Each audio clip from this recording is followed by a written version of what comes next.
Quando eu for morrer, vou pedir para ser em outubro.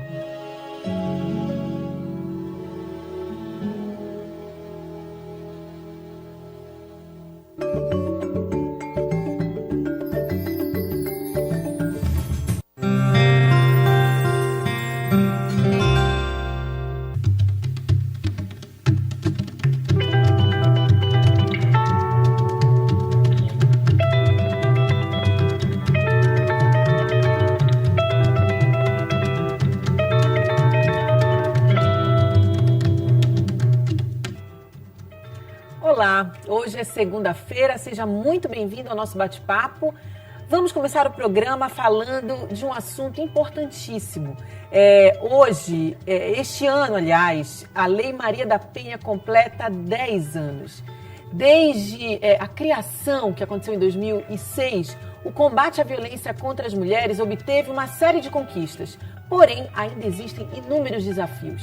E pensando nestes desafios é que a Defensoria Pública aqui do Pará criou o projeto Melhor para Nós, que oferece às mulheres a possibilidade de resolver conflitos familiares.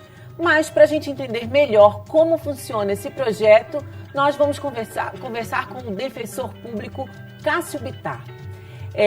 No segundo bloco, nós vamos conversar sobre literatura infantil. Olha que bacana!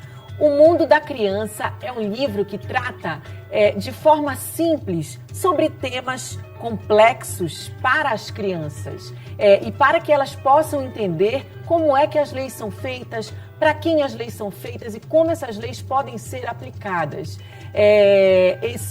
Esse livro conta a história do professor Paraguaçu Elleres, que é o autor do livro, e a gente vai conversar com ele, ele vai dar todos os detalhes sobre este livro pra gente. E no terceiro bloco, o nosso convidado é o cantor e compositor paraense Kleber Taironi. Ele está finalizando a gravação do seu EP Do Meu Jeito em um estúdio lá no Rio de Janeiro.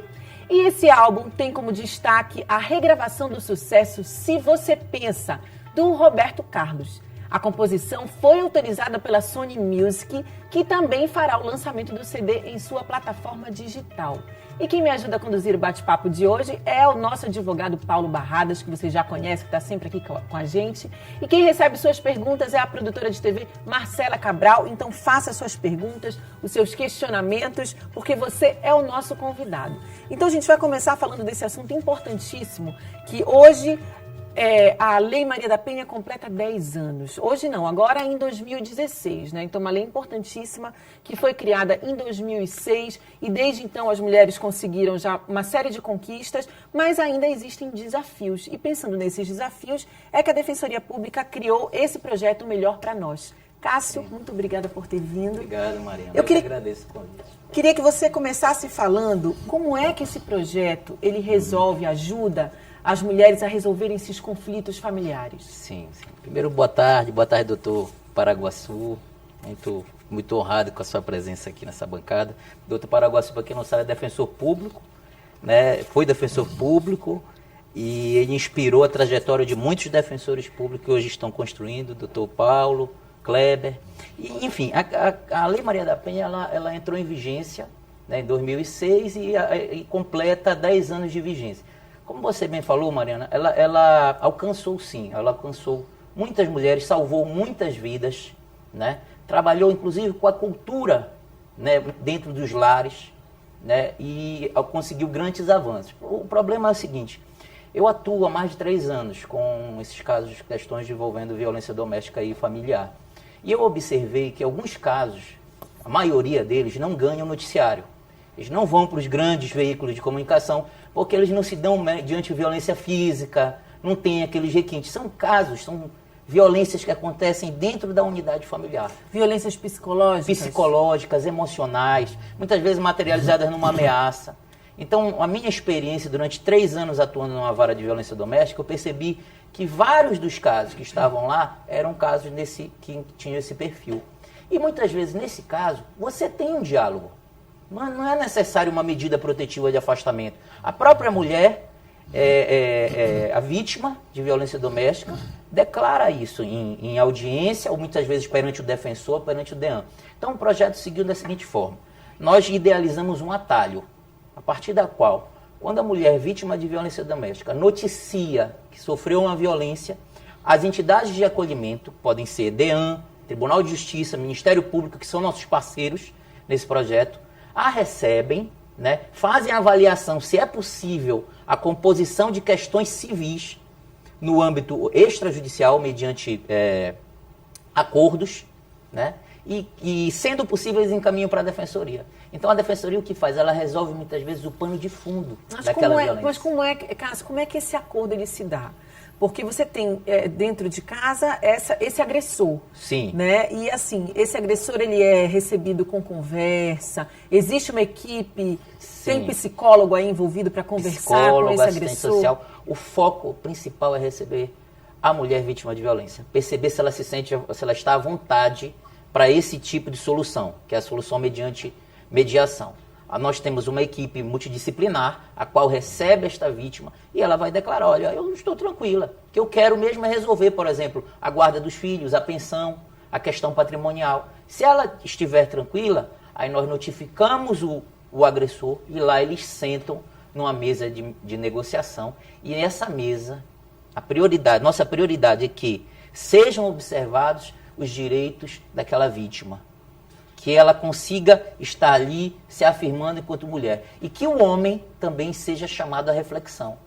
Regra geral, quando nós conseguimos um acordo, eu coloco numa das cláusulas do acordo que ele se compromete a participar de nossos grupos de reflexão, que é um projeto que a Defensoria tem, que é voltado para homens que respondem a processos por violência doméstica e que nesses grupos de reflexão tem uma oportunidade de analisar o seu relacionamento sobre um outro prisma, né? Então, o acordo ele não tem só o condão, a finalidade de resolver a pensão, a guarda, não, mas também chamá-los a refletir. Tem uma coisa também que é interessante, é preciso ver que muitas vezes esse rompimento, ele se dá em prejuízo de crianças, de filhos em comum. Então este método, ele tem uma vantagem sobre o método tradicional judicial. Ele também pode reconstruir um diálogo, ou pelo menos facilitar um diálogo, do qual eles não podem fugir, eles têm um filho em comum. Ainda que eles não tenham uma guarda compartilhada, eles precisam ter o diálogo para que aquele filho possa crescer com saúde, né, saúde física, vão ter mental. Um vínculo eterno, né? Isso. Mas me diga uma coisa, doutor Cássio, quando a mulher procura, eu estou falando daquela vítima que não é uma vítima física, quando ela procura isso, já é para ter como solução a separação, ou não necessariamente? Olha, curiosamente, a maioria dos casos, elas vão lá com esse condão de por fim aquele relacionamento. Então, se for casado é divórcio, se for união estável, é a dissolução de união estável. Uhum. Né? Então, a finalidade é essa. Mas já houveram casos nas quais, a partir da nossa intervenção, eles saíram de mãos dadas de lá. Pois é, porque a violência contra a mulher não é uma coisa... É lógico que eu não quero aqui fazer apologia à violência contra a mulher, longe de mim. Mas não é uma situação que ocorre do nada. Ela vem num histórico, vem num crescente, vem numa tolerância. Não, ele vai mudar... Porque a mulher sempre tem a expectativa que o homem mude. Sim. E até chegar uma hora que ela chega à conclusão que ele não vai mudar, mas continua com ele. E depois chega uma hora de, meu Deus, como é que eu saio disso que eu não sei mais? Mas aí depois de anos e anos. E nesse sentido, a lei não tem como mudar uma cultura, né? E tem tem um homem que foi criado dentro de uma cultura também que agredir a mulher é algo normal, entendeu? Isso. É essa questão. Foi muito bom o senhor falar isso. Hoje em dia, juízes, promotores, defensores, advogados, você fica voltado muitas vezes para aquele atuar no processo, no número, dar uma solução. Processo, instrução, sentença. Mas muitas vezes o trato, você percebe que você não resolve. Correto. Você não pacifica. Se a tua função era pacificar, você não está dando êxito. O acesso à justiça, que nos foi incumbindo pela Constituição de garantir a essas pessoas, a gente não está fazendo. Então, a ideia desse tipo de iniciativa é criar ferramentas para a qual você não cesse apenas aquela agressão ali, mas para que ela não venha a se repetir. Correto. Para que esses casos não venham a reincidir. Eu atendo pessoas lá que já estão respondendo, o agressor, o homem, já está respondendo pelo 5º processo por ameaça contra a mesma vítima. E é importante as vítimas ou futuras vítimas saberem que isso não é normal, né? Não é normal, como o senhor falou. É. A tendência é evoluir de uma ameaça para uma agressão física. Mas você falou agora de ferramenta. Hoje vocês têm uma ferramenta, ou seja, há uma ferramenta no universo do direito. No início da minha gestão na Defensoria Pública, em 84, há pouco morreu uma colega nossa, a doutora Flor, né? Sim. E a Flor um dia veio comigo atarefada porque havia um caso difícil de resolver. Eu fui lá para conversar o que era. Havia um sujeito forte, assim, bem vestido, uma senhora meia gordinha e uma mocinha. Aí, qual era o caso? Ele disse, eu quero me separar dela. Eu disse, muito bom, vamos providenciar isso. Mas eu quero me casar com ela, a mocinha. Tá bom, e o que é que ela é? Ela é minha filha. Nossa. Nós não tínhamos naquela altura ferramenta, você falou em ferramenta, nós não tínhamos essa ferramenta, Lei Maria da Penha, para resolver uma questão dessa. Como é que nós iríamos fazer? Entende? Então, eu sempre lembro deste caso porque não se dá esta violência apenas pelo fato da violência material ou até a violência psicológica, mas essa violência cultural.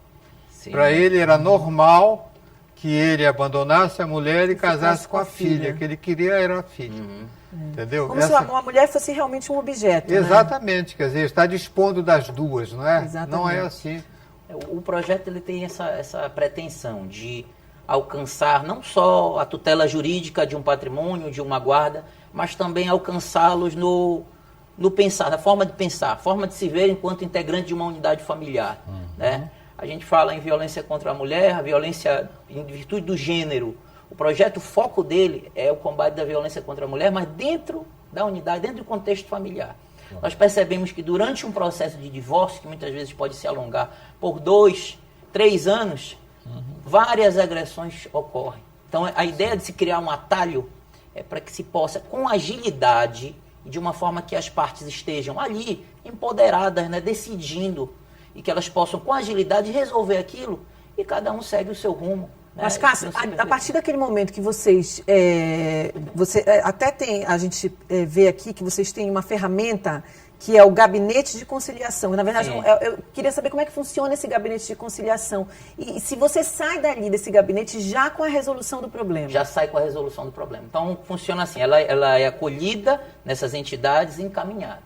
Eu participei do Fórum de Entidades de Combate à Violência Doméstica na Anhembi. Eu apresentei para todos eles. Ministério Público, Poder Judiciário, Conselho da Mulher, apresentei para todos eles. Então, a partir dali, eles passaram a encaminhar demandas para este gabinete. Então, quando ela chega lá, ela é recebida pela nossa equipe multidisciplinar, a qual faz análise do perfil. E aí ela me entrega através de um parecer. Olha, este caso aqui é viável à mediação. Que legal. Aí quando então, a gente... não são todos os casos que vão para a mediação. Até porque ambos devem estar dispostos a mediar, correto? Exatamente, mas sabe, só recebemos a parte da mulher. Nessa parte da mulher. Perfeitamente. Eu não vou receber o homem lá, pelo menos neste projeto, Sim. nesta ferramenta, não se recebe o homem. Tá. Se recebe a mulher, ela quer a solução via mediação. Mas o homem deve estar disposto a conciliar Ele é também, notificado, né? No gabinete de conciliação, o que acontece? Nós a recebemos, ele é notificado. No prazo de 5 dias ele comparece. Quando ele comparece, nós iniciamos todo o trabalho com essa técnica, que é a mediação. Muitas vezes a conciliação também se mistura um pouco pela necessidade de ritmo no processo, e a partir dali a ideia é reconstruir, não o casal em si, mas aquelas pessoas, aqueles indivíduos. Ele, para que ele possa começar a entender o novo perfil que ele tem que ter dentro da unidade familiar, que não seja com ela, que seja com outra pessoa, mas para ele possa repensar o seu perfil. E ela, para ela se sentir segura e sair dali com seus direitos. A situação é resolvida na hora, ele já sai com um termo.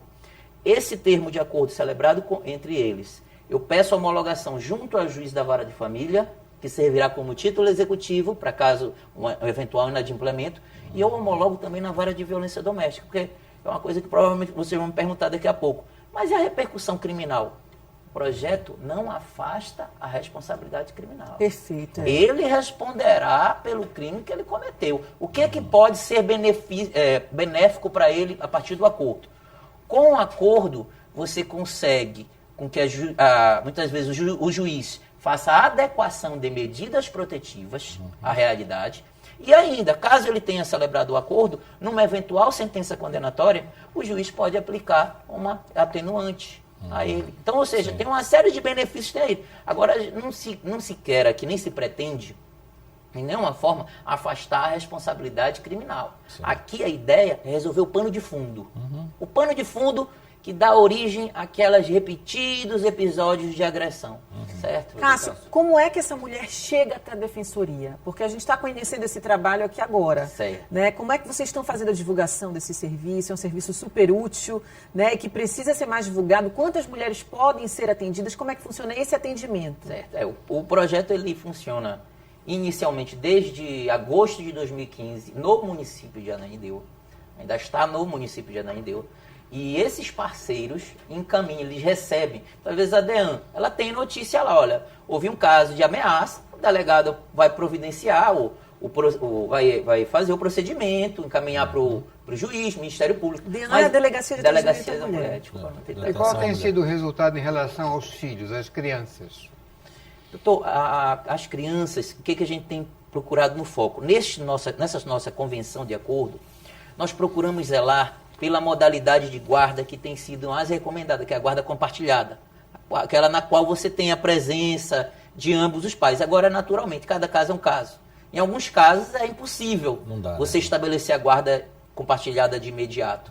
Mas nós procuramos zelar para que essas crianças não sejam mais prejudicadas, porque já foram, né? Imagina, essa situação já chegou até aquele ponto, imagina, essas crianças provavelmente já presenciaram episódios de violência. Sim. A ideia, eu considero que o maior benefício para elas é, de uma vez por todas, de uma forma célere e rápida, dar um ponto final naquelas agressões. Estabelecer regras logo. Estabelecer regras e estabelecer um ponto final naqueles conflitos familiares. A ideia é essa. O Tairone queria perguntar. Você colocou uma coisa que é muito interessante.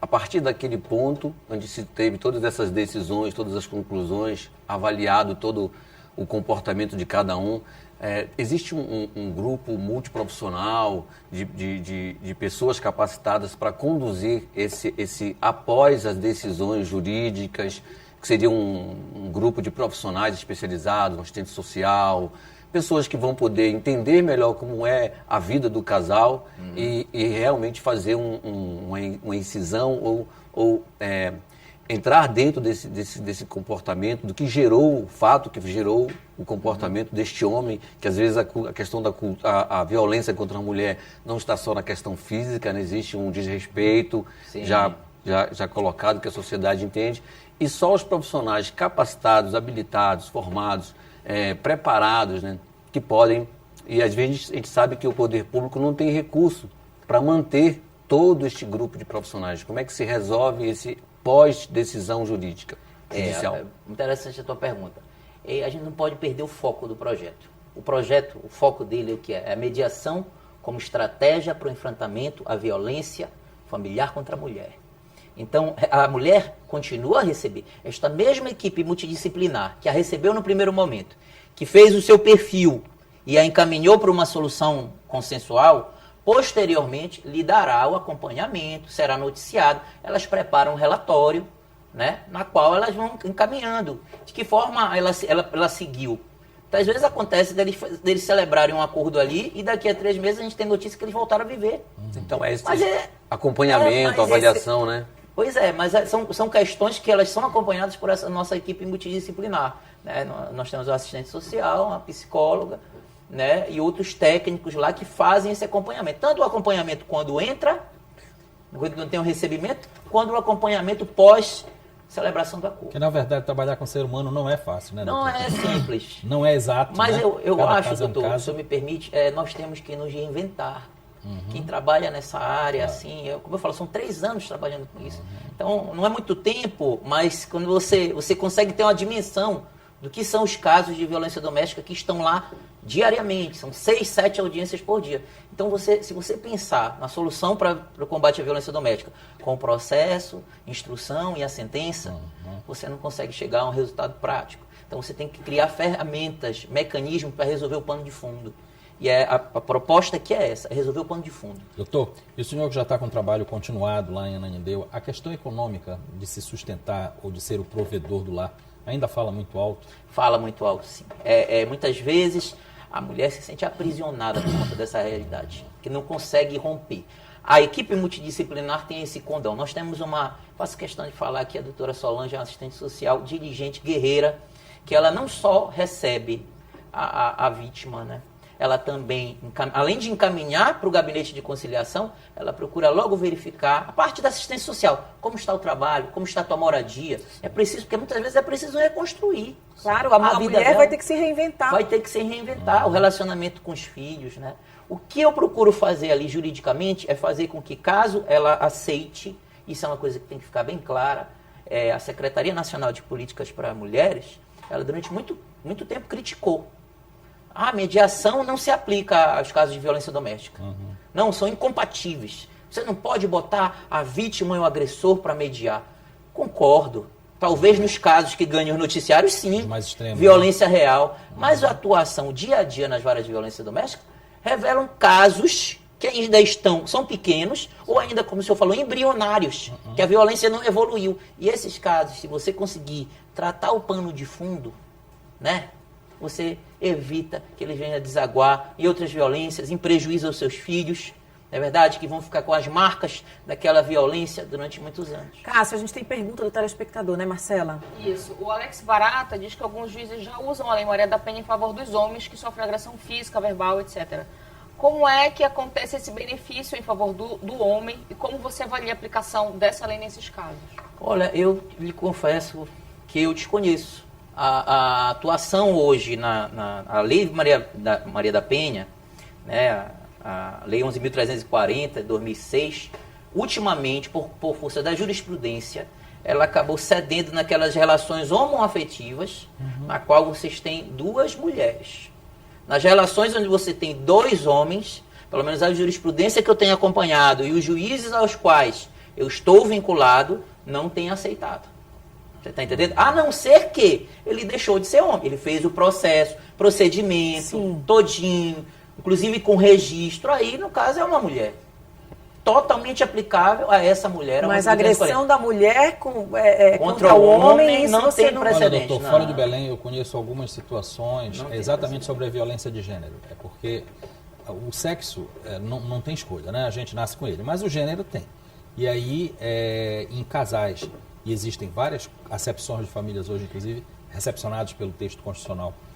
E aí, em famílias onde a mulher seja a agressora, eu já vi, em algumas situações extremas, a utilização de alguns instrumentos da lei. Não é a aplicação da lei na sua integralidade, mas de alguns instrumentos legais, até porque o artigo 5º da Constituição diz que todos somos iguais perante a lei, né? Sim. Então, numa extrema urgência. Aqui em Belém também, aqui no Pará eu ainda não vi nada, mas para fora, para além das nossas fronteiras, eu já vi alguma coisa muito excepcional, assim, numa situação muito de ponta. Enfim, como eu falei, pode ser um caso isolado, mas a regra, pelo menos a experiência que eu tenho tido ao longo desses anos com essa disciplina, ela não tem se aplicado. A gente não pode confundir, muitas vezes, se aplicam as medidas protetivas que estão no Estatuto do Idoso. Sim, então, sim. se aplicam, é diferente.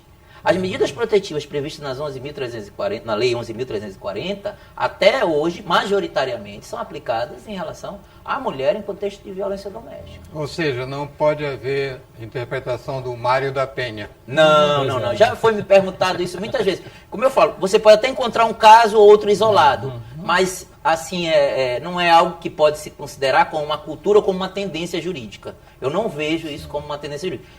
Sempre ressaltando, existem outras ferramentas para o homem se proteger. O Estatuto do Idoso, o Estatuto da pessoa com deficiência. Existem outras ferramentas, mas esta lei aqui, ela tem um sujeito passivo específico. Até porque a gente sabe que essa é uma luta das mulheres. Né? E é como o Paulo falou, né? É uma luta contra essa cultura de violência contra as mulheres que é extremamente arraigada. Né? A Lei Maria da Penha é um passo em direção à conquista feminina, a conquista de si mesma. Cássio, você que está à frente desse trabalho, né? que é testemunha de inúmeros casos, como é que você acha que está? Como é que está essa situação hoje? A Lei Maria da Penha já tem 10 anos, mas você acha que realmente a gente fez avanços e a gente tem conquistas que são mensuráveis né? Porque a gente ainda vê que é muito comum, a gente vê no noticiário, né, esses casos mais extremos, Sim. mas a gente sempre conhece alguém que quando você começa a falar sobre violência contra a mulher, a gente sempre escuta alguém falando que a vizinha ainda é vítima, que a tia ainda é vítima, e infelizmente a maior parte desses casos são de mulheres que ainda têm vergonha de contar. Sim. Olha, eu posso lhe afiançar um pouco dessa experiência de que sim, muitos avanços. Assim, que pese hoje existem pessoas que não denunciam, o número de denúncias aumentou muito. As instituições, os órgãos do sistema de justiça têm criado também uma série de ferramentas. Este projeto, esta iniciativa, este atalho que eu estou oportunizando às mulheres do município de Ananindeua inicialmente, ele é apenas um dos projetos. Por exemplo, nós temos aqui o Tribunal de Justiça, tem Patrulha Maria da Penha, tem a questão do botão do pânico para a vítima. Então, existem diversos projetos. Então, esses projetos, eles vão mostrando vão revelando essa tendência. A própria PM tem um grupo de apoio. Tem aí, um grupo exclusivo de apoio.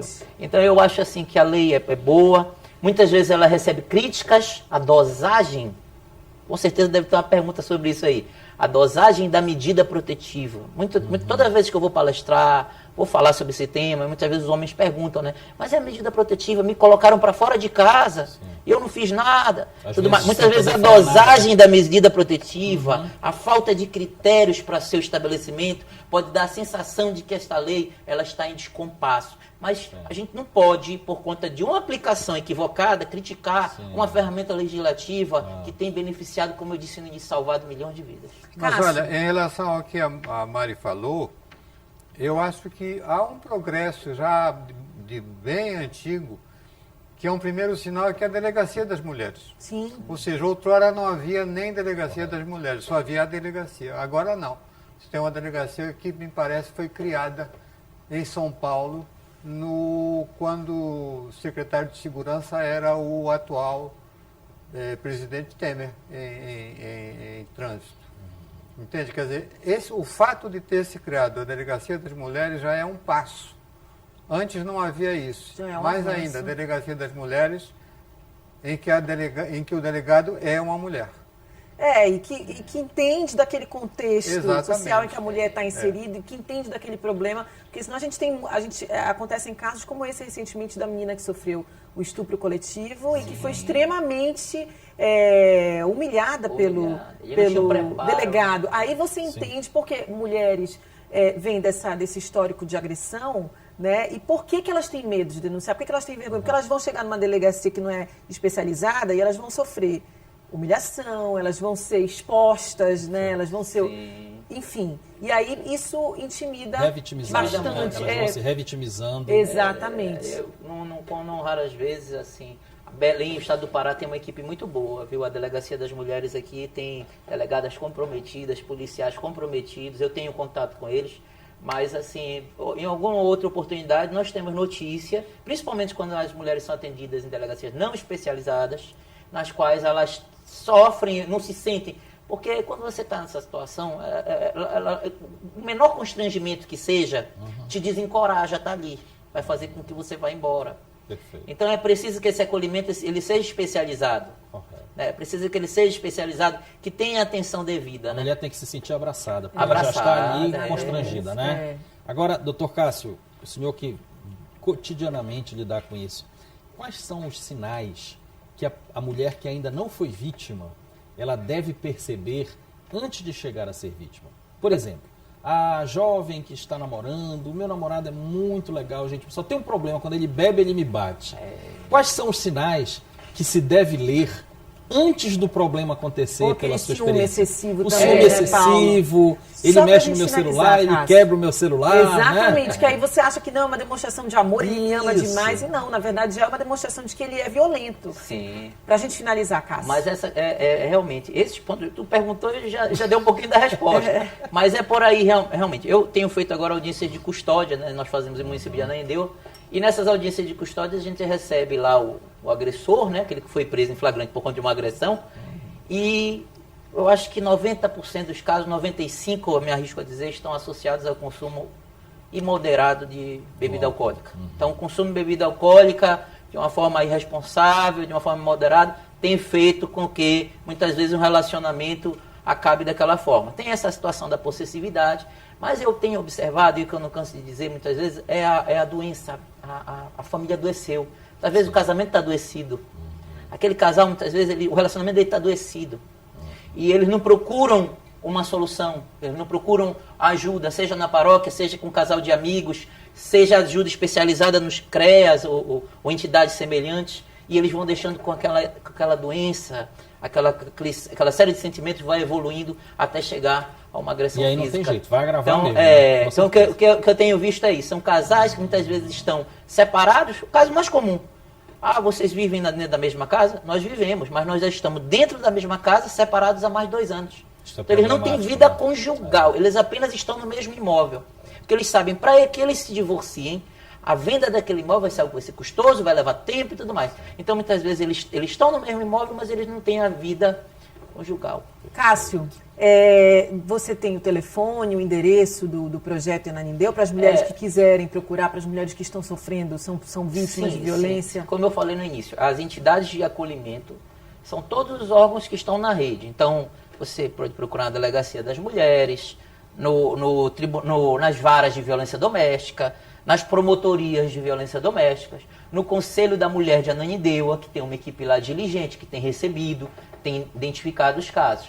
Posteriormente, o nosso núcleo, nosso gabinete de conciliação está funcionando na rua Cláudio Sanders, 571, ali próximo ao fórum. Passa um pouquinho o fórum de Ananindeua, passa ali quase na frente da igreja presbiteriana. Então, ali é onde está funcionando. A mulher, nada impede que ela vá diretamente, mas o ideal é que ela vá numa dessas entidades e ela seja encaminhada, porque aí já se consegue uma triagem maior, né?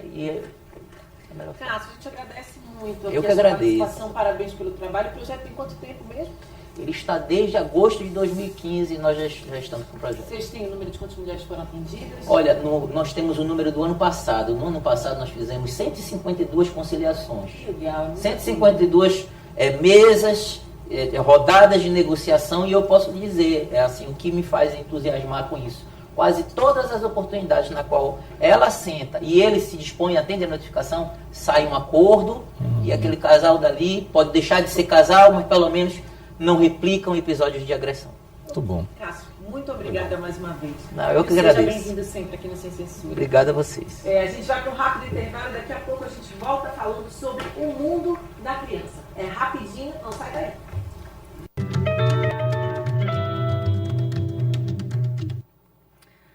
Já estamos de volta para mais um bloco do nosso bate-papo dessa segunda-feira. E a gente está começando a segunda-feira com o pé direito, né? Começamos a falar de um assunto super importante, que é a Lei Maria da Penha, esse projeto aqui da Defensoria Pública. E agora a gente vai conversar com um outro defensor público, que ele exerceu essa profissão por 25 anos, é mestre em Direito Agrário.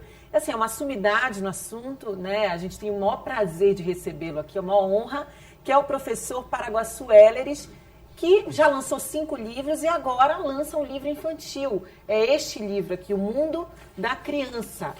E aí, professor, a gente se faz esse questionamento, né? Porque a gente espera que as suas obras, falando sobre esse assunto, falando sobre o direito, que é o assunto em que o senhor tem uma maestria, e agora o senhor vem com um livro infantil e um livro que fala sobre leis. Eu queria que o senhor falasse melhor para a gente sobre essa obra. Primeiro eu quero dizer que este é o 13º Sem Censura que eu venho. Que legal. E a primeira vez que eu vim aqui foi em 92. Entende? Já passei aqui, já fui entrevistado pela Daniele Redig, a Linda Ribeiro, você, a Renata, entende? E acho que mais umas 2. Isso é sempre muito bem-vindo, né? Obrigado. E na Defensoria Pública e na TV Cultura em si, eu acho que tem mais de 10 entrevistas, sempre assim de interesse público e tal. De modo que, quando eu venho para cá, eu me sinto assim em casa. Eu estou até querendo trazer a minha carteira de trabalho para assinar, que eu acho que eu já mereço. Já tem até direitos aqui dentro. Além né? de participante, eu sou participante desse programa, sempre estou perguntando, sempre estou atento. Eu acho esse programa um programa inteligente, um programa culto. Eu já fui debatedor, até que o Barrada não deixou mais que eu fosse. Tomou o seu lugar. Ele tinha um paletó mais bonito que o meu. Muito bom. Esse livro não é um livro para crianças, no sentido de que se entende um livro infantil. Ele não é um livro do tipo da história da Rapunzel, não é um livro do tipo da história do João e Maria, em que os pais levavam os meninos porque estavam passando fome para morrer na boca dos animais da floresta. Não é um livro como o do Lobo Mau, em que o lobo come a vovó. Não. Esse é um livro que eu escrevi há 40 anos para o meu filho, que então tinha 8 anos. E qual era a finalidade? Era dar a ele a noção do micro e o macro universo. O mundo começa em casa e cada compartimento da casa é um universo pequeno, é um micro. A casa forma as quadras, as casas formam as quadras formam os bairros as cidades os municípios formam os estados formam o país. Esse país, o que é o nosso, é o Brasil, tem uma bandeira. E a cada fase dessas, eu vou colocando o que é que acontece com a feitura das leis. Os vereadores nas cidades, os deputados estaduais nos estados, os deputados federais e senadores. Depois você tem esse país que é parte da comunidade internacional. E essa comunidade internacional forma o planeta. E este planeta é parte do sistema planetário, do sistema solar, que é parte da galáxia Via Láctea. Então ele começa no micro e vai para o macro. E vai até o universo. Ou seja, há pouco eu escutei uma palestra pela internet de uma pessoa que estava criticando quem diz, tu sabes com quem está falando, sabes quem eu sou? Você é isso. Você é essa coisinha pequena que faz parte de um universo. Universo esse que tem os seus conflitos, aonde ele entra para resolver, que tem as suas coisas gostosas, onde ele entra ali para tocar a música dele. A única inveja que eu tenho é não tocar violão na vida. Então, agora, cada um de nós tem um pedaço desse universo. Qual era a ideia? A ideia era dar o sentido da cidadania. Quer dizer, cada um de nós é parte desse universo, que é pequeno dentro de casa. Aqui é um outro universo, o universo das relações de trabalho. O colégio é outro universo. Quer dizer, cada círculo desses nos deixa num limite de amplitude em que a gente faz aquilo que pode fazer até o limite do que se pode agir. Há pessoas que têm uma capacidade tão grande de agir, um Gandhi, uma Madre Teresa de Calcutá, o Papa Francisco, que impactam o universo todo. Que tem um impacto completo, o planeta quer dizer, todo, né? passa do quarto, passa da sala da quadra e alcança esse universo que nós temos conhecimento, o planeta todo. Ou seja, esta foi a ideia de fazer este livro. E ficou guardado lá numa pasta que eu tenho que é chamada Documentos Humanos. O senhor já tinha me falado desse livro, já, por telefone. Exato. Aqui no Sem Censura, numa participação sua, foi, o senhor já tinha falado desse livro, mas surpreendeu a todos quando chegou com ele. Eu tinha vontade de editá-lo, mas aí eu fiz o seguinte, no final do ano passado, eu realmente decidi. Aí eu refiz os desenhos internos todos são meus. Mas aí eu já fiz os desenhos com a cor, né? E convidei o meu primo... Esse desenho aqui também é seu? Não, esse é do João Bento, que é meu primo. Ah, sim. E ele fez muito bem, porque dizem que esse guri aí sou eu, quando criança, com esse nariz grande. Olha lá. Mas os desenhos internos são todos meus. E quando tudo estava pronto, eu levei à imprensa oficial a imprensa oficial do Estado, e eles gostaram, e vamos imprimir já para a feira. E foi isso. Eu tive a experiência há dias, olha, esses são desenhos que eu fiz já em cores, etc. Todos eles são meus. Professor, o senhor tem netos, né? E netos, inclusive a sua neta estuda com meu filho. E o senhor, sempre que a gente fala do senhor, né? A gente escuta essas demonstrações de admiração, de afeto, inclusive na escola do meu filho, né? Onde as outras professoras já ouviram falar do senhor. Como é que esse livro, ele chega nas escolas? O senhor, um compromisso que o senhor tem? É um pouco do seu trabalho que o senhor quer compartilhar, atingir outros universos? Como, por exemplo, esse universo infantil. Eu não digo nem só infantil, né, Barradas? Porque hoje a gente tem também uma leva aí de universitários que pouco entendem de cidadania, né? E de pessoas até adultas que não entendem também de cidadania. Esse livro traz. Esse livro é um pouco da sua... um trabalho que o senhor quer deixar para a posteridade? Qual é o sentimento que o senhor tem com relação a esse livro? Veja bem, os meus outros livros, todos foram discutidos aqui, são 4, são 5. Esses livros me deixaram com certo orgulho de tê-los feito. É um tese de direito, minha experiência como agrimensor, discutindo coisas, entre aspas, sérias. Este livro foi diferente, ele me deixou feliz em fazê-lo. E talvez eu não tenha colocado toda a minha seriedade nele, até porque eu tive que me conter. Por exemplo, no momento em que eu falo que os deputados que trabalham em Brasília, eu tive que cortar essa parte, porque podia gerar uma piada. As pessoas bem informadas iam rir desta anedota se eu dissesse que os deputados vão trabalhar em Brasília. A gente está vendo nos dias atuais que esse trabalho não é bem um trabalho, né? Mas é, em grande parte, uma rapinagem à consciência do povo, ao dinheiro do povo, à riqueza do povo. Uma realidade lamentável, né, professor? Exatamente. A minha ideia era deixar as crianças que elas soubessem ao menos como é formado o seu mundo, esse mundo material. Esse é um livro para ser discutido com os pais e os filhos. O que é isto? Que o filho pergunte. Eu termino a última página e eu coloco de maneira dizendo que a casa onde o Fábio mora e os seus irmãos é igual à casa de alguém que mora no último edifício de um prédio, de último andar de um edifício. É igual à casa de uma pessoa que mora na favela, de alguém que mora no alagado.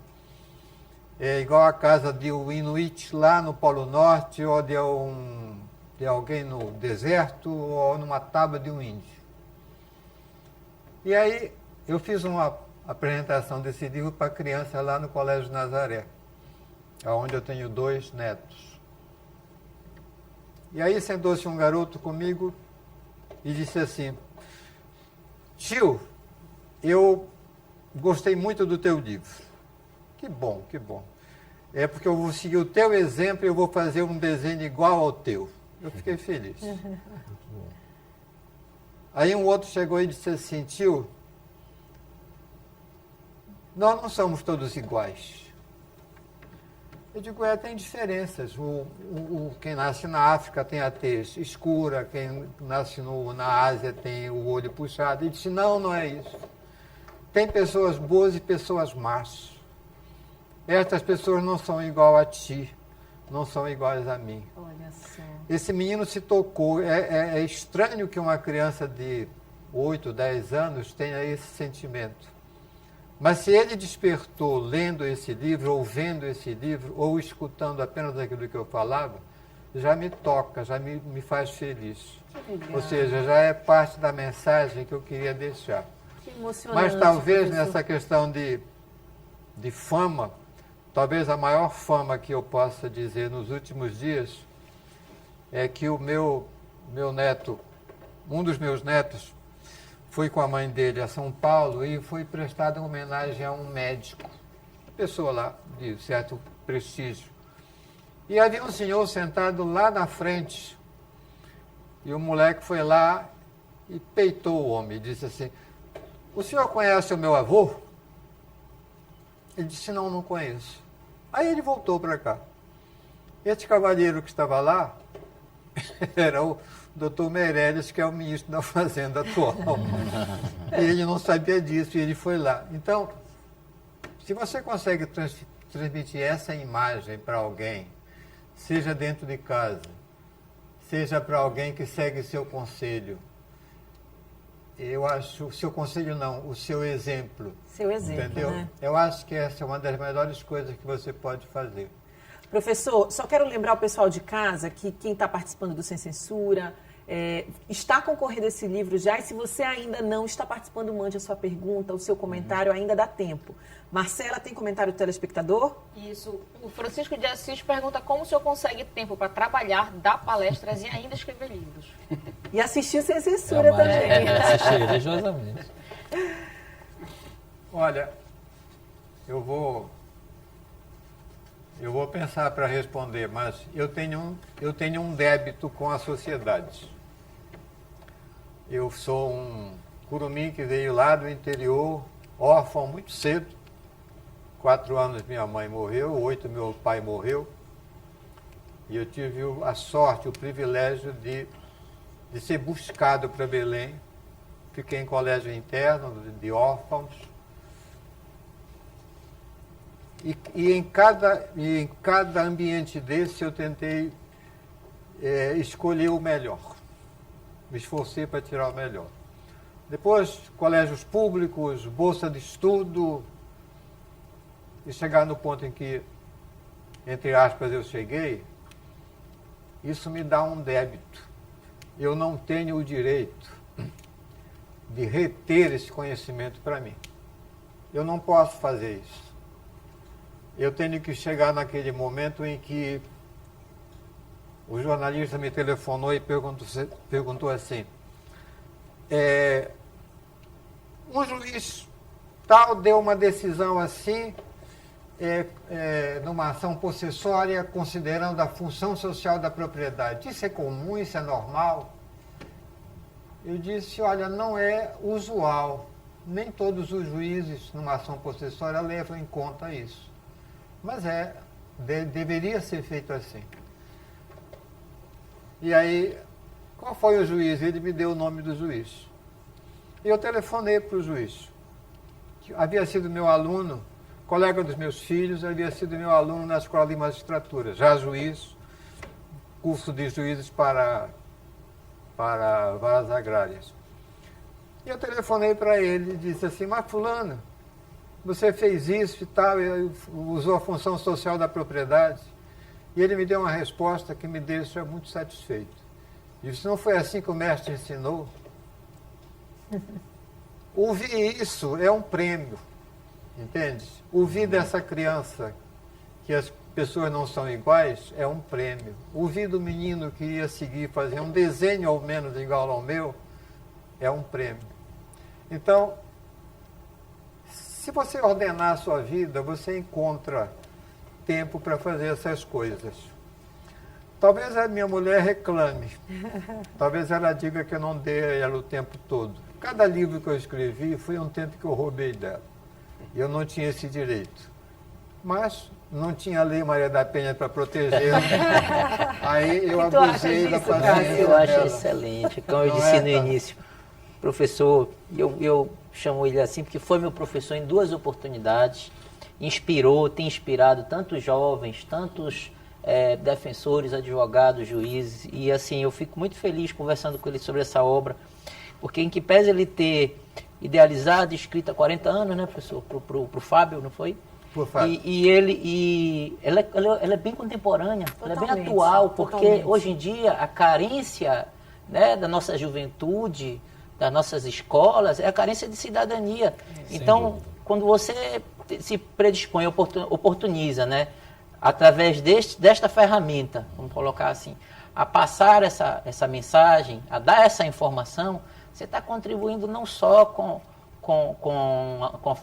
a sociedade como um todo, está contribuindo com a formação daquele cidadão, muitas vezes instruindo até o próprio pai, né, professor? Muitas vezes ele está lendo e a ideia é que ele faça a leitura junto com o pai, para que possa fazer a reflexão. Então, assim, meus parabéns, é motivo de muito orgulho para todos nós essa obra aí. É verdade. O professor Paraguaçu, ele é ícone de gerações, né? É o nosso ídolo.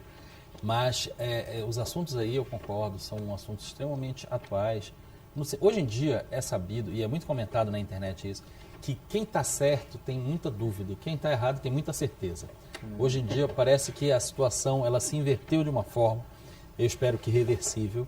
E aí, com base nesse eixo que o senhor puxou, mestre, dá para discutir os papéis sociais, a questão dos diferentes ambientes e as regras diferentes para a mesma pessoa quando está em locais diferentes. Dá para discutir o problema das regras gerais, das leis, quem cria, quem manda, quem obedece, que as leis é para todos. A questão do funcionamento globalizado, que nada vai funcionar se a regra não funcionar.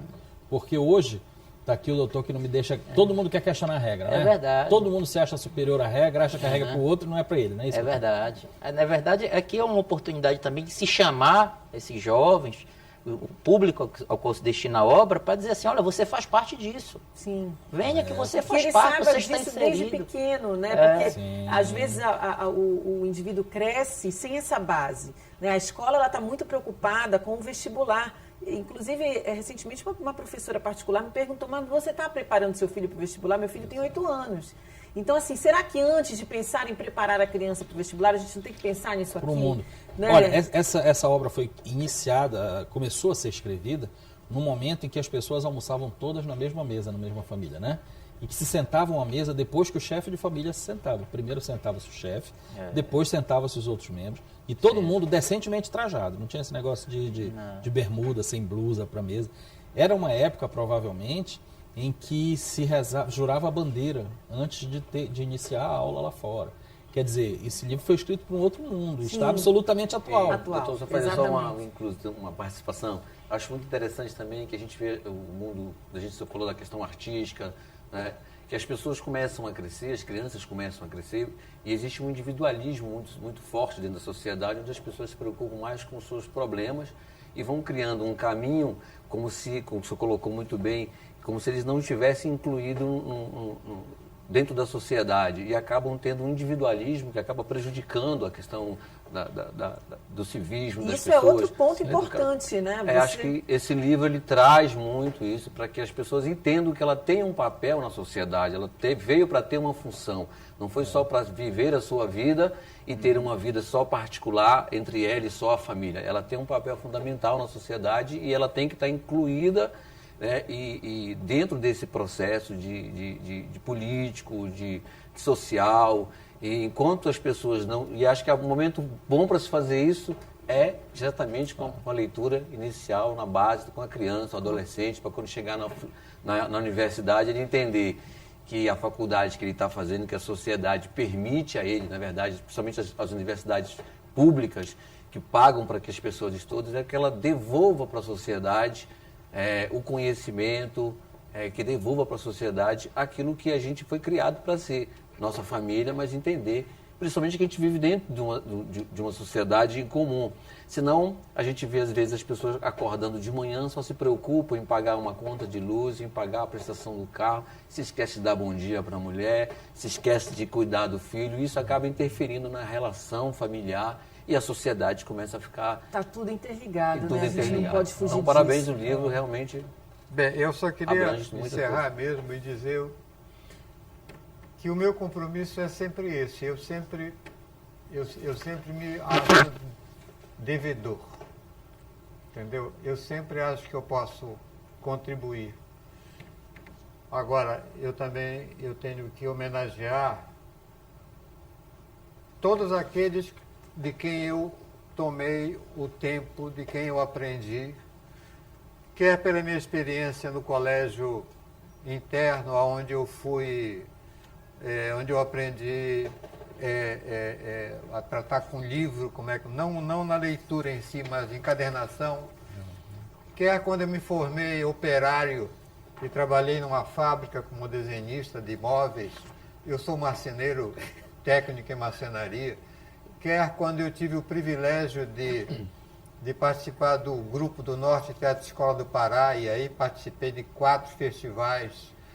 Quer quando eu participei da televisão, a primeira televisão que se montou no Pará, em 1960, que era a TV Marajoara, entende? E em cada circunstância dessa, em cada situação dessa, eu tive o privilégio de aprender. A experiência maior, sem dúvida, eu diria mais pesada, foi quando eu fui estudar direito depois de tanto problema em agrimensura, andar pelo mato, no meio dos índios, já com 39 anos de idade. Então, quando eu saí da faculdade, 2 anos depois, eu fui convidado a dirigir a Defensoria Pública. Sim. E o doutor Benedito Monteiro, quando me convidou, eu recusei. Eu disse, não posso, eu não entendo de processo, eu não gosto de processo. Se nós temos processualistas lá, nós queremos alguém que tenha uma visão do Estado, sobretudo a questão da terra. Eu, então, fui dirigir um grupo de 30 e poucos advogados. Foi difícil para mim porque eu não sabia vestir paletó e gravata. Tive que me adaptar, entende? Cada passo desses, e depois, posteriormente, fazendo palestras aqui no Brasil, aqui no Pará em especial, fazendo palestra na Itália, em Portugal, em cada momento desses eu tive um aprendizado. Todos os dias eu sempre aprendo. Entende? Eu acho que é isso que eu tenho que devolver. Eu não posso levar isso para o túmulo. Deixa eu lhe perguntar uma coisa. Esse aqui é o seu 6º livro.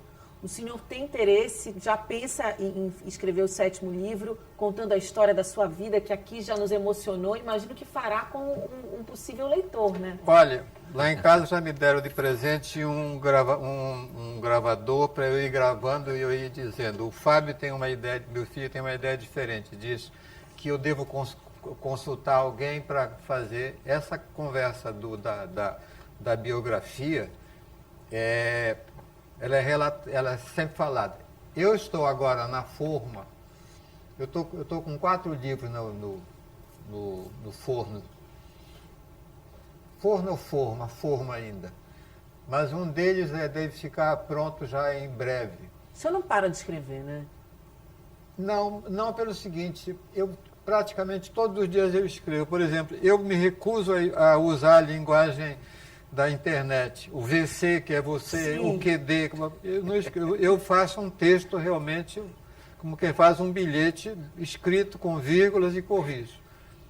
Mas eu tenho um trabalho já pronto que é o seguinte. Durante 34 anos, eu escrevi 174 artigos. E no período de 2 anos e meio, na CBN Liberal, eu fiz 184 programas, dos assuntos mais diversos. Então, eu estou já com a matéria pronta, já está todo encadernado, já está encadeado, aliás, do ponto de vista de questões fundiárias, questões ambientais, história e guerras, política, cinema e teatro, e agora mais um outro que eu não estou, e diversos. Ou seja, ainda vem coisa boa por aí, ainda tem... Eu não sei se boa, mas já está montado, com fotografia, com desenhos, etc. Que legal. Etc. Professor, a gente agradece muito a sua participação aqui, viu? O senhor sabe que o senhor é sempre bem-vindo. Agradecemos a sua participação hoje aqui como entrevistado, trazendo para a gente esse livro. A gente agradece a sua participação como telespectador do Sem Censura, que a gente sabe que o senhor está sempre ali assistindo, ligando, dando a sua opinião, o seu comentário. O senhor é uma pessoa muito querida aqui para todos nós, obrigado, na TV Cultura. Muito obrigada. Muito obrigado. E a gente agradece também a sua participação, Cássio. Obrigada por ter vindo. Cássio e o professor Paraguaçu não estarão conosco mais no próximo bloco, porque a gente vai entrevistar o Kleber. E o Kleber tem duas pessoas que vão entrar com ele, que cantam com ele. E a gente agradece muito a participação desses dois. Esses 2 primeiros blocos do programa foram maravilhosos. E sejam sempre bem-vindos aqui. Obrigado. Viu? Muito obrigada. A gente vai para um rápido intervalo, mas eu não quero que você saia daí, porque no próximo bloco a gente vai falar de música, a gente vai falar de um projeto bem bacana. O Kleber Taironi está lançando o seu álbum, está arriscando agora a carreira solo. Tem um disco que está sendo gravado no Rio de Janeiro, ele vai contar todos os detalhes para a gente, inclusive como ele conseguiu a autorização do Roberto Carlos para regravar uma música do Roberto, porque eu sei que isso não é fácil, viu? No próximo bloco a gente volta já já.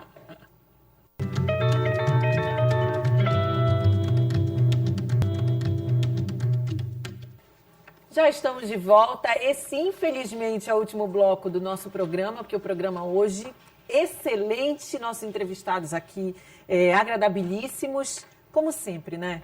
Mas olha, agora a gente vai falar de música. A gente já passou o primeiro bloco falando sobre direito, falamos com defensores públicos, agora a gente vai conversar sobre música, mas a gente vai conversar sobre um cara que sabe o que quer, e tanto sabe o que quer, que agora acaba de lançar a carreira solo, e já conseguiu uma regravação de uma música do Roberto Carlos. Kleber Taironi, obrigada por ter vindo, cantora e compositora. Eu quero apresentar para vocês também a Ruth Almeida, que faz o back vocal do Kleber.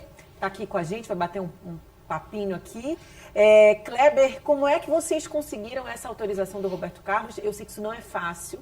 Ele não libera, assim, as músicas dele para regravação com facilidade. Inclusive, quem quer colocar a música do Roberto Carlos em filme, né, como trilha sonora de filme, já é difícil. Imagina conseguir uma regravação de uma música dele. Uhum. Como é que foi esse processo? A gente até ano passado, eu cantava numa banda chamada tocava numa banda chamada Cusca Pop. Fizemos um CD autoral, que a gente, na verdade, passei assim 6 meses pesquisando, parei de ouvir meus pendrives, parei de ouvir meus CDs e fui fazer uma pesquisa de rádio, do que seria interessante gravar.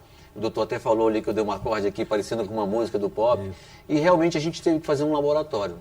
Eu fiz uns 6 meses e comecei a compor, gravamos, era uma outra pessoa cantando, e daí eu entendi que é muito bom você ter uns espaços nos lugares onde você toca, mas às vezes o público quer muito cover. E se você for um artista que trabalha só a música cover, o que acontece é que as pessoas saem de lá querendo comprar o disco daquela pessoa que você tocou a música. Mas o seu não, e não conhece o seu trabalho. Não conhece o seu trabalho. Acabou que eu gravei um CD autoral e fui buscar no Rio, São Paulo, alguns lugares que pudessem interessar ou que pudessem, de alguma forma, melhorar a qualidade, ouvir opiniões, continuar um trabalho que eu comecei quando eu gravei. E entendi que todo o trabalho que a gente faz na música, quanto mais simples, mais radiofônica, mais as pessoas tocam. Tá aí o Legião Urbana, que vendeu 20 milhões de discos. Com 3 acordes. Com 3 acordes, né? Exatamente. E conheci uma produtora no Rio, que inclusive é de uma paraense, que é da Tayana, é lá do Esquerdo, onde é a mesma produtora da Lia Soares, do Dudu Nobre. Acabou que a gente fui muito bem recebido, e daí começamos a fazer um trabalho profissional de direcionamento, de melhoria da qualidade, do produto, da música. E recentemente eu voltei ao Rio e tive a oportunidade de saber que eles estavam com um convênio, que se chama uma parceria de projetos com a Sony. E pude mostrar o meu CD para das pessoas que trabalhavam na Sony. Gostaram muito do CD, mas disseram para mim, olha, tá muito bom, mas sonoramente nós precisamos melhorar, nós precisamos aprimorar, modernizar. E você gravou lá em Belém, está bem gravado, mas a gente precisa adequar isso aos padrões. Nós vamos levar para a Sony e vamos apresentar. E o diretor artístico da Sony aprovou o projeto e eu voltei recentemente para gravar o CD, só que com muitos músicos de estúdio, bateristas, por exemplo, como o Paulinho Criança, que tocou com o Tim Maia, que tocou com Elcione, o baixista que tocou com alguns músicos, participou da produção de Lulu Santos, tocou com Elber Ramalho, tocou com Latino. Então, músicos muito experientes. E aí, um produtor que me ajudou a melhorar. E, por incrível que pareça, eu já tinha essa concepção de que simplificar seria a melhor forma da gente ter um produto pop. Acho que o que aconteceu também foi que o mercado tem muito hoje, ele está muito cheio de alguns estilos. E a música pop, que é dos anos 80, que é aquela música que vinha crescendo, teve um boom nos anos 80, inclusive com as músicas internacionais, de um tempo para cá, vem ficado cada vez mais com uma carência muito grande, pode-se falar. Né? Teve uma queda brusca ao mercado Mas pop ainda tem e mercado, rock não nacional. tem? Ainda tem muito mercado. Que não tem um oferecimento, Isso, me não parece, tem oferecimento. O que começou a acontecer foi que eu observei que, por exemplo, a banda mais nova que existe no Brasil é o Jota Quest, que tem mais de 10 anos. O Skank tem mais de 15. E de lá para cá a gente não vê nada de compositores novos fazendo esse mesmo estilo. E acho que isso abriu uma porta para mim, por ser um dos poucos que estou fazendo. É incrível, mas é uma coisa que a gente acaba tendo essa mesma dimensão. É um dos poucos compositores de música pop autoral nacional. Perfeito. E foi onde a porta abriu para mim e eu pude entrar. E a Sony, já gravamos o CD, eles gostaram muito e vão fazer a distribuição digital. Então você já começa com o pé direito. Aí na verdade veio essa ideia da música que você falou, fiz todo esse caminho, que aí eu disse, bem, já que eu vou gravar alguma coisa e eu não sou um compositor nacionalmente conhecido, que tal se vocês me dessem uma música cover para eu gravar? Aí eles disseram para mim que inclusive Legião Urbana era a única banda que não se podia, porque o filho do Sim, tem todo um problema tem de todo um direitos problema autorais, de é que direitos eles não autorais. liberam. Sim. E ele disse, então qual? Eu disse, ora, se a gente vai trabalhar pensando em marketing, e é claro que eu tenho influências minha música é muito pop, romântica, minha mãe escutava Roberto Carlos, meu pai escutava sertanejo, então não tem como você não ter essa raiz. Eu acho que é o compositor nacional que quando todo mundo tem dificuldade, vai lá e pega uma música do Roberto e grava. Eu me lembro que o Skank, aliás, o Titãs estava com uma certa dificuldade na carreira, gravou Quem Espera Que a Vida seja... Então, o Jota Quest gravou Além do Horizonte. E, enfim, o Lulu Santos há pouco gravou um disco inteiro só de Roberto Carlos. A Cláudia Leite ficou famosa com a música do Roberto Carlos. E eu disse para eles, eu quero uma música do Roberto Carlos. Já que vocês estão me abrindo essa porta, então eu recebi a autorização da Sony para escolher uma música. Eles me ajudaram a fazer os arranjos, escolhemos juntos. Acabou que eu disse que a música Se Você Pensa era um tema muito atual, porque a gente vê que as músicas hoje estão falando muito dessa questão aí, falam muito do relacionamento do homem e mulher, e essa música fala um pouco disso, Se Você Pensar Que Vai Fazer de Mim... Lulu Santos regravou essa música. Lulu Santos regravou, teve duas regravações.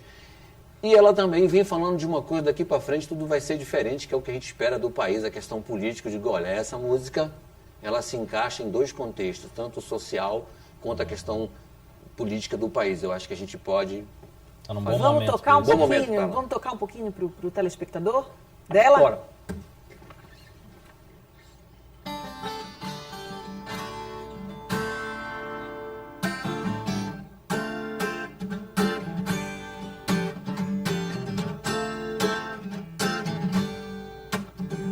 Se você pensar que vai fazer de mim o que faz com todo mundo que te ama, acho bom pensar direito e escolher antes do fim.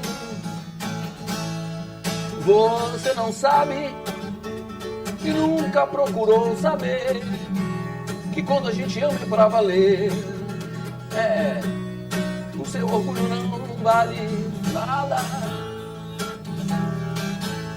Você tem a vida inteira pra viver e saber o que é bom e o que é ruim.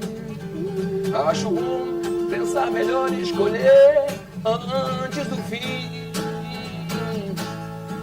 Você não sabe e nunca procurou saber que quando a gente ama é pra valer. O bom é ser feliz e mais nada.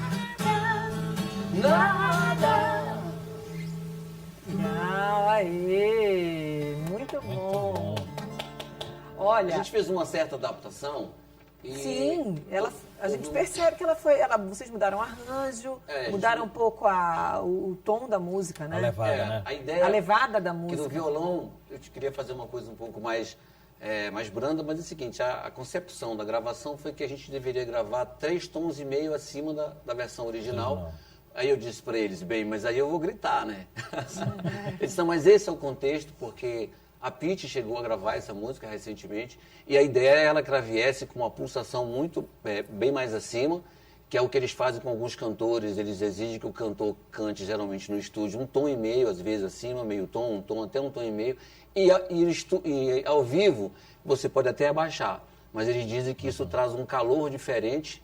E como eu estava numa grande empresa, com produtores, eu segui um pouco a ideia de que eles estavam dizendo que a gente deveria gravar. Então, assim, a música está aprovada pela gravadora, agora está na fase de regularização dos direitos autorais, que aí vai ter que ter a assinatura do ainda não temos o documento oficial de comercialização. Sim. Eu posso usar a música, posso tocar. Sim, mas já ter a gravadora dando esse aval Sim. é um grande passo. É porque ele é ligado à gravadora. Exatamente. Né? Então, é porque você tem que evidentemente, conseguir questão a comercial- distribuição dupla. Exato. Aliás, a autorização dupla. dupla. Paulo, agora eu fiquei sabendo que o Roberto Carlos é uma dificuldade para liberar, porque ele quer liberar, ele não aceita que essa liberação seja feita por intermédio de secretários ou de pessoas ali do Ele produtor trata musical pessoalmente dele. disso. Exatamente. Acho até assim que eu tive até um pouco de problema porque eu fui falar com um jornalista em São Paulo e ele colocou que tinha sido autorizado e na verdade a música tinha sido liberada para eu gravar, porque a gravadora, como o Paulo falou, ela detém os direitos do artista e autorizou a gravação. Agora a gente está assim, mas com toda a equipe, já passou no artístico, já passou no marketing e a música foi aprovada do jeito que foi gravada, mas a gente fez também com a forma amadurecida de que ouvimos a opinião do produtor, de que forma eles queriam fazer a composição. Então agora está faltando realmente a oficialização do Roberto, do Rei, né? Assim, mas a música está autorizada pela gravadora. Sim. E acredito que em pouco tempo isso foi uma opinião, partiu deles. Então acho que esse processo ele está correndo da maneira correta. Da maneira correta. Ou seja, eles Trata-se ouviram de um projeto sério, isso. não é nenhum tipo de leviandade, né? Não. Ele vai ouvir, Claro. vai te ligar, vai dizer, olha, Kleber, adorei, pode gravar. Olha, bicho. Aí vai ser, né? Eu acho que assim, seria esse momento a gente está aguardando, mas a resposta que eu tenho é que a gente tem 90% de situação já resolvida, porque a produtora dele, a equipe dele ouviu, opinou. Sim. E a gente fez umas adequações. Então está sendo feito, como o Paulo falou, com todo o acompanhamento técnico. Claro. Não tem nada assim de atropelando o processo. Atropelando o processo. Kleber, esse disco que você está gravando chama-se Do Meu Jeito. Paulo, tu sabias que essa música dele, Do Meu Jeito, ela está em primeiro lugar nas rádios de Recife? Sério? Olha, né? Eu fiquei surpresa quando eu soube. Porque qual é a tua relação com o Recife? Não, depois que eu preciso agradecer todas as rádios daqui. Está tocando aqui também, né? Está tocando aqui. Eu toco há mais de 8 meses aqui nas rádios. Então, daqui, por tocar nas rádios aqui, a gente conseguiu uma porta em Recife. Nós mandamos a música e eles fizeram alguns contatos e acabou que eu consegui entrar na Transamérica e na Mix FM de lá, depois cheguei a tocar na Tribuna. Há mais de 6 meses que eu tinha música que tocava na primeira página da Crowley, que é uma ferramenta que mede para os artistas quantas vezes a música tocou, se está tendo muito pedido, se realmente está sendo executado, em quais rádios está sendo executado. E depois que eu regravei, eu lancei essa música, que é Do Meu Jeito, e a divulgadora lá de Recife, que também trabalha na Sony, me ligou dizendo, olha, sua música tocou aqui, a gente colocou no dia de lançamento, já bateu 12 pedidos, a música já tocou na Transamérica, está tocando na Mix, e foi para a Tribuna, e está em primeiro lugar. Eu já estava, assim, na primeira página, que são entre os 20, e agora ela chegou em primeiro lugar. Eu acho que vai ser é muito bom, porque vai criando um currículo legal, acho, é uma outra praça. E a minha carreira está sendo muito assim, abri uma porta em Belém, abri uma porta em Recife, agora abri uma porta no Rio por conta disso. E a gente vai dando passos, né? Um passo de cada vez, mas ele vem tendo boa aceitação, porque eu acho que a música precisa muito disso, né? Então, Kleber, vamos fazer tem pergunta do telespectador, né, Marcela? Comentário? Faça o comentário, que o nosso tempinho está chegando no fim, para a gente dar tempo de ouvir a música. Na verdade, tem 2 comentários. O primeiro é do Alex Barata. Ele diz que a música Amor Perfeito, na verdade, é de autoria de Marcos Sullivan e Paulo Massadas, e não do Roberto Carlos. E a Vera Sodré faz um comentário geral de que está impressionada com a alta qualidade do programa e principalmente ter conhecido o professor Paraguaçu Elleres. Bom trabalho, parabéns a toda a equipe. Legal. Interessante. Kleber, você conclui a gravação desse disco quando? O disco, na verdade, já está pronto. Ele já está na Sony e passou, como eu te falei, pelo artístico, passou pelo setor de marketing. E o que aconteceu agora foi que a Sony mudou de diretor. Então tem toda uma direção nova que com certeza está avaliando os problemas, todas as situações, e isso deve demorar um pouquinho mais. Mas o CD já está, eu converso o tempo todo com das pessoas que trabalham internamente. E uma coisa que é interessante, eu fiz um projeto para a Lei Rouanet chamado Parapop, que eu levei para eles, que seria um evento onde vai ter seletivas, e combinando com shows, com artistas de fora e artistas daqui, para a gente buscar essas músicas autorais do pop, como a gente tem no Pará.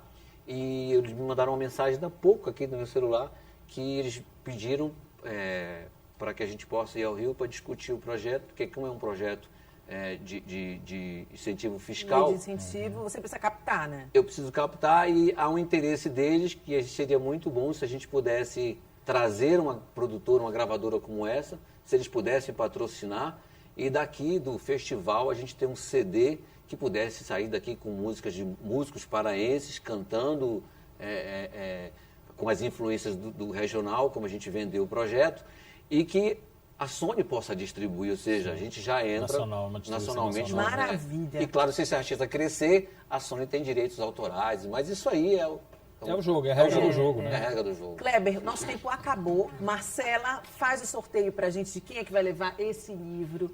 O Mundo da Criança, do professor Paraguaçu Elleres. Francisco de Assis. Francisco de Assis, então você pode vir buscar o seu livro aqui no Marketing na TV Cultura.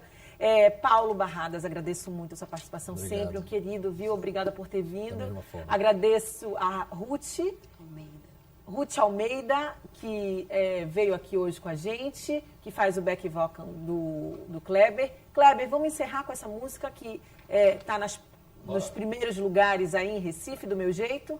Vamos lá. Agradeço você também, telespectador, nosso telespectador que está sempre aqui. Obrigada. Até amanhã. Tchau, tchau. Tô aqui só pra viver, Do seu lado, eu queria ter você. apaixonado, Tô aqui só pra viver. isso é certo.